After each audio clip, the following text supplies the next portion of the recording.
There's a sentence that repeats over and over throughout the Bible. Every time an angel appears before someone, the same warning follows. Do not be afraid. Sometimes it appears as fear not or be not afraid, but the message is the same, and it's repeated more than 300 times throughout Scripture. And here's a surprising truth. We've been misled. The angels in the Bible are not what most people imagine them to be. They are not childlike figures with wings floating on clouds, nor are they ethereal women with white robes. That image is a fabrication. The reality is quite different. The true angels of the Bible are awe-inspiring, beyond human comprehension, and deeply striking. They are beings that defy human logic, instilling fear upon their appearance. We witness this repeatedly in the Bible. Do not be afraid, Mary, the angel tells the young virgin, as he reveals she will carry the Son of God in her womb. Abraham heard these same words when he looked up at the stars, as did the shepherds on that night in Bethlehem. Why such fear? What did these beings look like that terrified people so much? The answer is clear, because what they were seeing was not human, and that's the truth we're going to reveal today. We are going to shatter the false image of angels and discover what they are truly like according to the Bible. We'll delve into the levels of heaven and the invisible hierarchies. Stick around until the end, because today you will learn about something very few dare to reveal. The most mysterious angels in the entire Bible, the Ophanim. The most baffling beings ever described, the living wheels covered in eyes, eternally revolving, guarding the throne of God.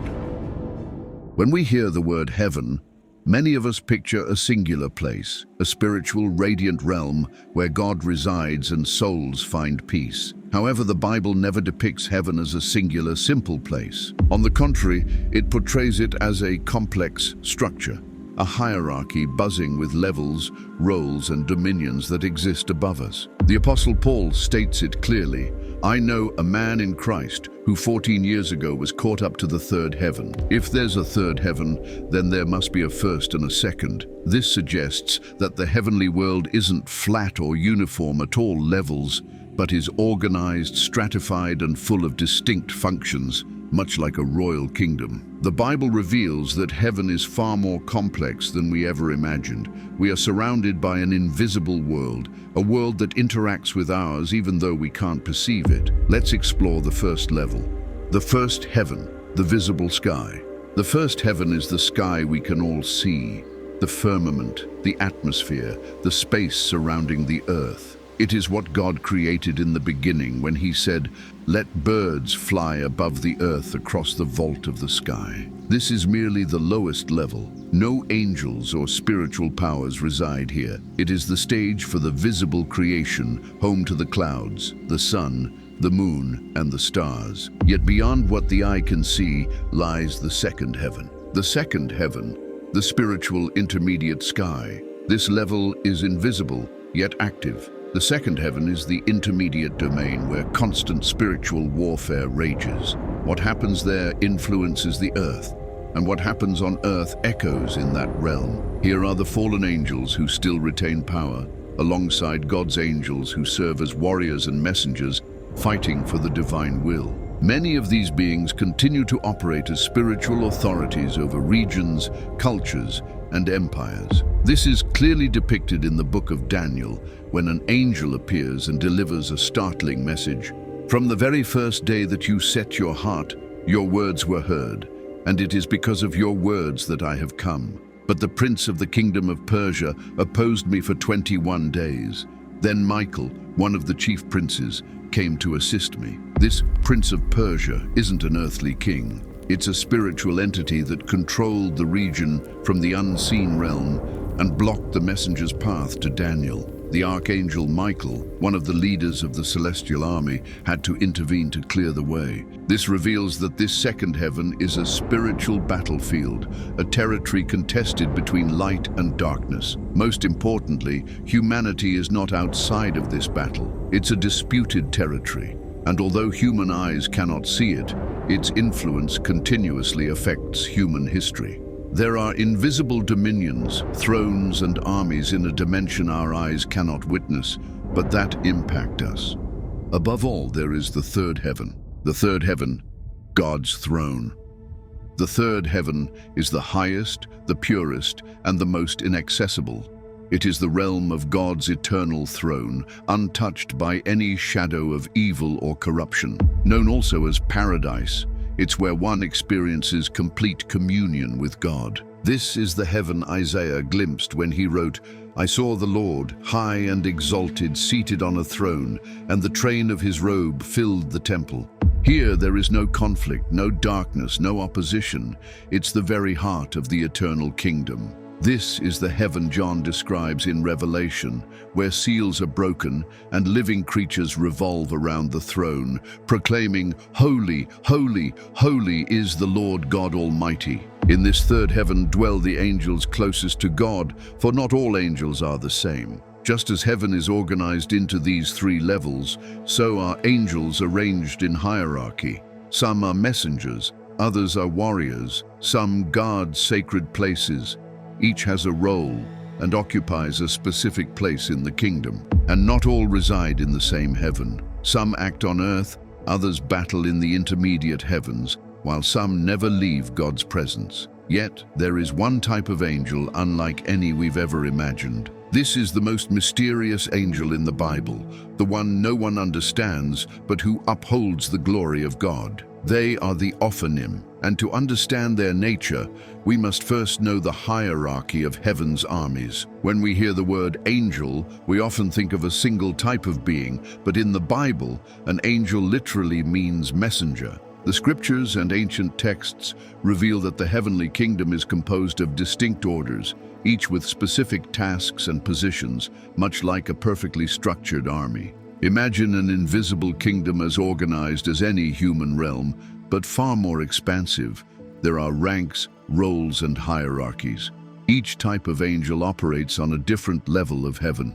In the first and second heavens, there are angels and archangels. At the lowest level are the ordinary angels, the messengers. These are the ones who most frequently interact with us. They appear in dreams, guide us, protect us, and bring us specific messages. They are the ones who visited Lot before the destruction of Sodom and accompanied Jacob in his vision of the heavenly ladder. Angels descending and ascending, working on earth to fulfill divine missions. Higher up the celestial hierarchy, beyond the common angels, are the archangels. The word itself literally means chiefs of angels, and their rank is impressive. They are not limited to delivering individual messages. They are strategists, leaders of unseen battles, commanders of entire armies. In the Bible, only one is explicitly named with this title, the Archangel Michael. He is the great prince who defends God's people and the leader who, in Revelation, battles the dragon and casts Satan and his rebellious angels out of heaven. Yet Michael does not stand alone. Judeo-Christian tradition, reflected in texts like the Book of Enoch and the Book of Tobit, reveals that there are other archangels of great significance. The Archangel Gabriel is the herald of profound revelations. He appears in the book of Daniel to explain prophecies, and later he stands before Zechariah to announce the birth of John the Baptist, and months after that, before Mary to inform her that she will bear the Son of God. The Archangel Raphael, the healer and protector, accompanies young Tobit, rescues him from danger, vanquishes an evil spirit, and restores the sight of Tobias his father. He himself declares, "For I am the angel Raphael, one of 7 who stand before the Lord." Lastly, the Archangel Uriel, mentioned in the book of Enoch, emerges as the illuminator of prophecies, revealing secrets about the end times and the nature of divine glory. These 4 names are just a glimpse, for in apocryphal texts there is talk of even 7 archangels who stand before God's throne, each with specific missions. However, despite their authority and closeness to us, archangels are not at the top of the hierarchy. They are part of what tradition calls the third hierarchy, closest to the human world, and above them are even higher orders, dedicated not to waging war or bringing messages, but to living in the very presence of God. Higher up in the third heaven, we find the cherubim. Cherubim are the guardians of the sacred. They watch over the places where God's presence resides. The first mention of them in the Bible is in Eden, when man is expelled and God places cherubim with a flaming sword to protect the path to the tree of life. He placed on the east side of the Garden of Eden cherubim and a flaming sword flashing back and forth to guard the way to the tree of life. Later, in the Ark of the Covenant, God commands cherubim to be carved on the ark, their wings outstretched over the mercy seat, safeguarding the place where God spoke with Moses. Their appearance is revealed in more detail in the visions of Ezekiel: 4 faces of a man, lion, ox, and eagle, with 4 wings, straight legs like those of a calf, and a gleam of bronze. Even higher are the seraphim closest to the throne. Their name means burning ones or fiery ones. These are beings of fire, of pure light, so near to God's presence that they appear ablaze, like living embers. Isaiah saw them around the throne of God and reveals to us their appearance. I saw the Lord, high and exalted, seated on a throne. Above him were seraphim, each with 6 wings. With 2 wings they covered their faces, with 2 they covered their feet, and with 2 they were flying. Their voices were not gentle.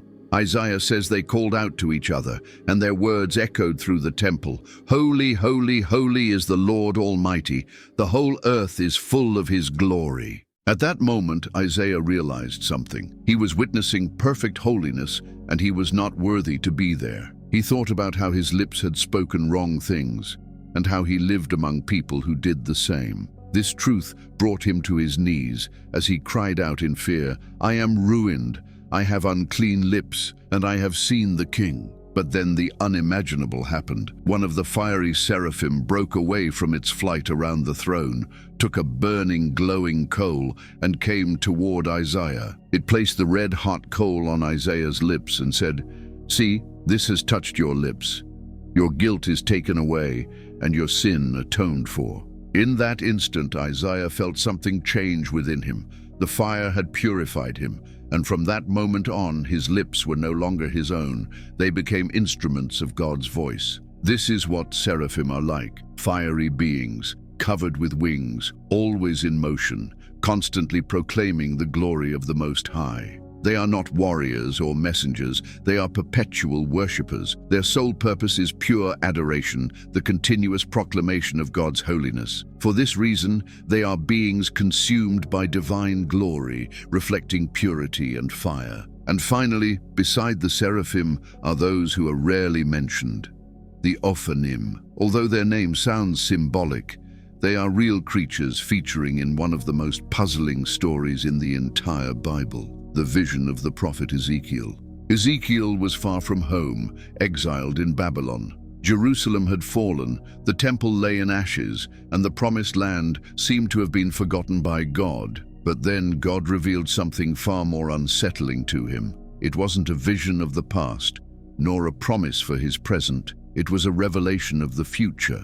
Ezekiel recounts the moment with precision. In my 30th year, in the 4th month on the 5th day, while I was among the exiles by the Kibar River, the heavens were opened, and I saw visions of God. The river Kibar was a grand canal near Babylon, an artery of water used for trade and the forced labor of the exiles. In that place lived a marginalized Jewish community, far from the temple and far from God. For 5 years, Ezekiel lived among the exiles, watching as the people repeated their mistakes even in a foreign land. But suddenly the heavens opened. Ezekiel looked up, and from the north came a whirlwind, and within that storm was a massive cloud wrapped in fire, with lightning flashing from one side to the other. From that cloud emerged 4 living creatures, the cherubim of God. Each had 4 faces, a human, a lion, an ox, and an eagle. Their wings spread out, 2 reaching upward, covering their bodies, and 2 touching the wings of the creature beside them. Their legs were straight, their feet like those of a calf, gleaming like polished bronze. They did not walk as we do. They moved in a straight line, never swerving, for they went precisely where the Spirit guided them. The sound of their wings was deafening. Ezekiel described it as the roar of many waters, like the voice of the Almighty, like the rumble of an army on the march. Everything around trembled with that sound, as if the air was alive and the earth quaked beneath their feet. And then Ezekiel saw something no prophet had described before. I saw a wheel on the earth beside the living creatures, and the appearance of the wheels and their workmanship was like the color of beryl, and their appearance and work were as a wheel within a wheel. For the first time in the Bible, the living wheels appeared, covered with eyes, moving in unison with the cherubim. When the living creatures moved, the wheels moved beside them, for the spirit of the living creatures was in the wheels. Ezekiel is astounded. How can one possibly describe such a vision? He uses earthly words for something never before seen, gigantic wheels. But these weren't ordinary wheels, they were wheels within wheels, as if one rotated perpendicularly within the other, enabling them to move in any direction without turning. Their appearance was dazzling like chrysolite, and even more terrifying. They were covered with eyes all over. Ezekiel insists that the wheels moved in sync with the living creatures. When the living creatures moved, the wheels moved alongside them, and when they rose from the ground, the wheels rose with them. And he adds something that leaves us speechless. The spirit of the living creatures was in the wheels. Can you imagine it? They are part of a perfect celestial organism, as if God's throne itself were alive and in constant motion. The wheels had no separate will. They did not act on their own, but were so closely connected to the cherubim that they seemed like a single being. Wherever one went, they all went, and wherever one looked, they all turned. They do not speak or announce any words, for their function is not to bring news or execute judgments. They are simply there to convey glory, being the mobile base of the heavenly chariot, the living support of God's throne. Yet everything that Ezekiel saw holds profound meaning. The wheels were covered with eyes all over. There was no blind spot, no hidden place. The eyes see everything, representing something only God possesses, omniscience. He sees all, and the eyes on the wheels declare that his knowledge is absolute. The wheels never stop. They move with a constant flow. They rise and fall, perfectly synchronized with the cherubim. This isn't just a display of power, it's a symbol of God's omnipresence. His throne isn't fixed in a single place, he is everywhere at once. His presence spans the heavens, crosses the seas, penetrates prisons, and even rises in exile. But why a wheel within a wheel? Why such an improbable design? This form represents something beyond our comprehension: infinity, eternity, and divine mystery. A wheel inside another wheel, spinning endlessly, with no beginning or end, independent of human axles.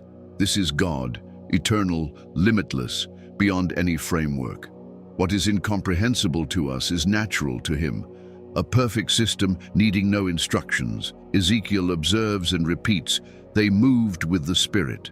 There is no voice directing them, no external commands, no need for maps or paths, because God's Spirit itself is their guide. Ezekiel discovers that God's glory isn't tied to a place. The heavenly throne is not static. It moves, and his presence can manifest anywhere. Yet, Ezekiel's vision isn't an isolated event. Throughout the Bible, other prophets and visionaries have glimpsed the heavens, and their words fit together like pieces of the same puzzle. Daniel, for instance, witnessed something astonishing as he gazed upon the end of times. I kept watching until thrones were set in place, and an Ancient of Days took his seat. His clothing was as white as snow, and the hair on his head like pure wool. His throne was flaming with fire, and its wheels were all ablaze. There they are again, wheels associated with the throne, wheels ablaze that are no mere embellishments, but symbols of God's movement, power, and active presence. Centuries before Christ, the prophet Zechariah also glimpsed a piece of this mystery. Behold, 4 chariots emerged from between 2 mountains, and the mountains were made of bronze. In the first chariot were red horses, in the second black horses, in the third white horses, and in the fourth dappled horses. These chariots were sent to traverse the earth, messengers and executors of divine judgments. This apocalyptic imagery suggests movement, commands fulfilled, a heaven that acts within human history. In the final book of the Bible, John is taken up in spirit and describes the eternal throne. And around the throne were 24 thrones. Seated on the thrones were 24 elders. And around the throne and above the throne were 4 living creatures full of eyes in front and behind. Again, the same structure. A greater throne, lesser thrones, living creatures covered with eyes, all forming an organized celestial court. When you piece together these testimonies, the image becomes clearer. We are not looking at isolated visions, but fragments of a single design, a structured heaven, a real kingdom, a throne that moves, and a court that functions like a living organism. Wheels, chariots, fiery beings, elders on thrones. It all speaks of a perfect order in the unseen, a heavenly governance that upholds and directs all of creation. But the Bible isn't the only place where the Ophanim make an appearance. In the book of Enoch, the Ophanim are mentioned by name, and we read, "And the seraphim, cherubim, and Ophanim, all the angels of power, and the angels of the dominions and the chosen ones, and the others who are over the earth and the water, they all lifted their voice with one purpose and glorified, blessed, praised, and exalted with one spirit, with one voice." Enoch describes how he was brought before the throne of God, where he saw the Ophanim spinning eternally, enveloped in fire and radiance, alongside the cherubim, seraphim, and the mightiest archangels. They were sentient beings, part of the living machinery of the kingdom. Enoch claims their eyes are countless, their motion unending, and their presence causes even the lesser angels to tremble. But Enoch adds something more that the Bible does not mention. He calls them angels of sound and eternity. According to this ancient text, their movement isn't silent. It produces a thunderous roar, a song that sustains the cosmos. They are living gears that mark the rhythm of time and guard the mystery of eternity. They are voices without mouths, hymns without words, resonating before the throne of the Almighty. Not only do Jewish texts mention them, but centuries later in Christian theology, the enigmatic Pseudo-Dionysius the Areopagite included them in his renowned hierarchy of celestial beings. Here, the Ophanim are identified as part of the thrones, the highest tier in the 9 celestial hierarchies, standing alongside seraphim and cherubim. Dionysius describes them as bearers of justice and divine governance, entities so close to God that they embody his will without the need for words. When we ponder these ancient visions, we might dismiss them as distant tales, yet the Bible tells us something different. Paul wrote, "For our struggle is not against flesh and blood, but against principalities, against powers, against the rulers of the darkness of this world, against spiritual wickedness in high places." This implies that the invisible realm directly impacts our experiences in the present. Angels, including these mysterious Ophanim, are not merely symbolic. The Bible asks, "Are they not all ministering spirits sent forth to minister for those who shall be heirs of salvation?" Invisible realities surround us, spiritual movements that sustain, protect, and fulfill God's will as we go about our daily lives without noticing. God's throne isn't fixed in a corner of the universe. It moves, it advances, for his glory is not confined to a temple or a moment in the past. And now, after gazing at the heavens and peering into the mystery of the Ophanim, the words that started it all resonate with newfound power. Do not be afraid. Fear not what you do not understand. Fear not the invisible, nor the mysteries of heaven. Open your spiritual eyes. Let this vision ignite your faith. Seek the truth and surrender to what surpasses your understanding. And now, after all you have heard, I ask you, do you feel there are angels acting around you even though you can't see them? We live in times where the spiritual and the earthly intersect more than we imagine, and what once seemed ancient is more alive than ever. And you, do you recognize traces of what you've heard today in what happens around you? Have you seen signs? Leave your comment in the comment box. And if you want us to continue exploring these hidden mysteries of the Bible, give the video a like and share it, because that's how we'll know we should keep revealing more secrets of the kingdom, more visions, and more prophecies being fulfilled before our eyes. And if you want to delve even deeper, click now on the video you see on the screen, the book of Isaiah. For Isaiah was the prophet who saw it all. He saw the heavens open, the fall of empires, heard the seraphim, and left warnings of the end times. But Isaiah not only witnessed judgment, he also foresaw eternal hope. He envisioned the Messiah before his birth and was the first to proclaim the great promise of a Savior who would come to take away the sin of the world. If this topic has moved you, what you will discover in the book of Isaiah will impact you even more. Blessings.